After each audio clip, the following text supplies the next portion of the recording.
Okay, what's up guys? Jordan Bain here, Chewin the Fact. We're actually up to episode 10, so disregard the numbers on those last two episodes. It had been a little while, probably a good 18 months since I'd been filming, so disregard. We're up to episode 10, so we're getting a bit of a move on, which is cool. If you're watching on YouTube, of course, the numbers will probably be out of whack a little bit. However, if you're listening to podcasts, it'll all make sense.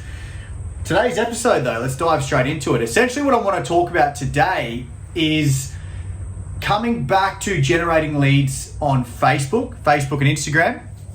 I'm noticing a lot of traditional marketers directing people to Facebook lead forms, and I do get asked this quite a bit coincidentally, so I thought it was really important to talk about it actually. So the difference basically between directing leads to a lead form opposed to a landing page or a website, for example. So I'm just going to explain the difference of the two first and foremost, and then obviously give my recommendation on what I recommend after that. So first and foremost, what is a Facebook lead form? A Facebook lead form is basically a lead generator through Facebook.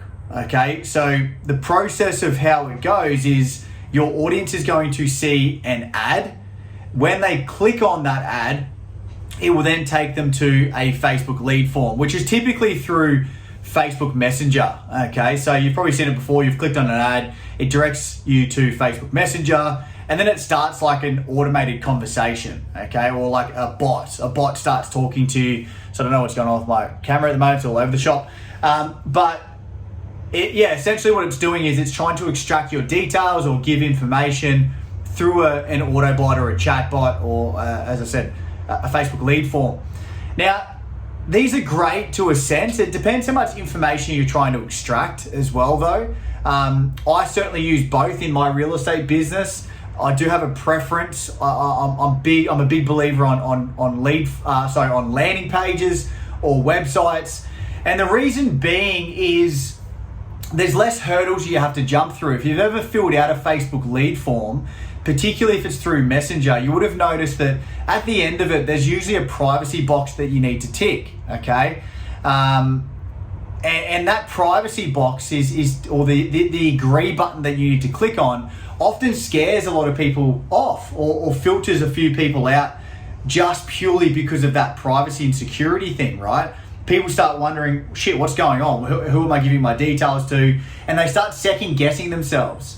So for me, as I said before, I certainly use both forms of lead collection. We do probably about 10% of our marketing is through, this is in my real estate business. In my marketing business, it's a little bit different. But when it comes to Facebook lead forms, we probably do about 10% of leads directed to the lead form, whereas about 90% we direct them to a lead funnel or our website. So the reason we try and direct them to a website or a lead funnel specifically is because there's less hurdles for the individual to have to jump through. There's no security or privacy things they need to tick or agree to. They simply put in their details, press submit. Those details come directly to us, or if we're setting things up for agents, they go directly to the agent.